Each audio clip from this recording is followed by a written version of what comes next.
Unlike slogans pasted on the side of a bus, there is one statement that will remain unchanged even in these most uncertain of Brexit times: we Brits care about animals.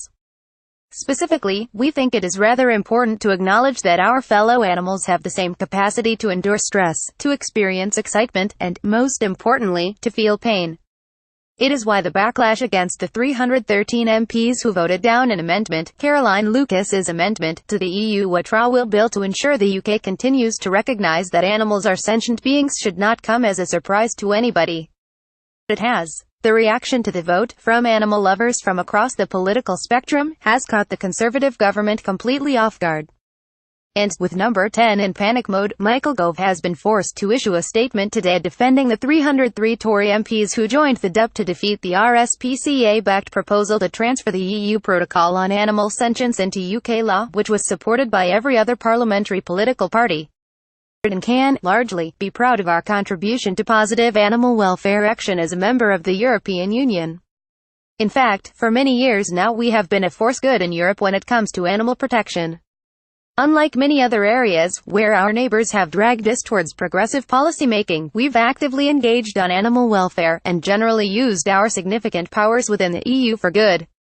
MPs vote against retaining a EU Charter of Fundamental Rights in UK law after Brexit. It was 20 years ago when Britain used its presidency of the European Union to push for a groundbreaking change in the way animals were treated across the continent. A protocol adopted in 1999 meant that, for the first time, animals were to be regarded as sentient beings, not just agricultural goods, ensuring that all future legislation must account of animal well-being. It was a historic moment for animal protection, and since then over 20 pieces of European law on animal welfare have been adopted, including the ban on conventional battery cages and the ban on cosmetics testing on animals. In 2009, after years of pan-European campaigning, the original Animal Sentience Protocol was incorporated into the Lisbon Treaty and agreed by every country in the EU. It requires policymakers to pay regard to animal welfare in policymaking, since animals are sentient beings. It was a moment of celebration for campaigners, especially those in the UK who had been the driving force behind this win.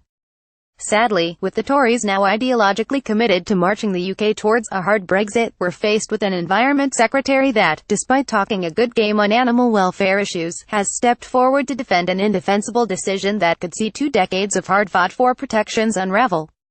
Although England and Wales has one of the world's oldest animal welfare laws, the Cruel Treatment of Cattle Act 1822, and now has hundreds of laws aiming to improve animal welfare, there is no legal instrument other than contained within EU law that states that animals are sentient beings. The current Animal Welfare Act 2006 does not contain one mention of the word sentience, and only seeks to prevent the unnecessary and avoidable suffering of animals. The idea that animals can be subjected to an acceptable and necessary level of suffering is at odds with recognizing that, as sentient beings, animals can feel pain and emotions. The Act is also limited in its scope and aimed at animal owners, not governments. It does not apply to all animals, including wildlife, and has explicit exemptions for others, including laboratory animals. Foxes, badgers and laboratory rats, for example, fall outside of the scope of the Act. So when Gove attempts to reassure voters that he will ensure the sentience of animals will continue to be recognized in the UK, as he has today, it is important to note that he offers no detail on how that promise will be fulfilled, except that he believes it wouldn't be appropriate to do so through the EU Witrawal Bill. There is no reason to exclude animal sentience from the Witrawal Bill. In fact, there are a number of good reasons to ensure it is in there, including the important symbolic, ethical and practical statement it would make to have the UK government, as the original proposer of this idea, recommit to it as part of the Brexit process. It would also help address what is, ultimately, one of the key issues behind the backlash against the vote last week: the government's inability to inspire trust over animal welfare issues.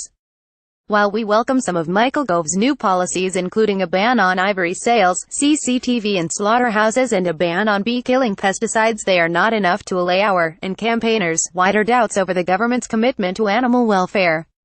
This is, after all, a government with a manifesto promise to bring back fox hunting, a commitment to the badger cull, and a history of failing to deliver a ban on circus animals or the keeping of primates as pets.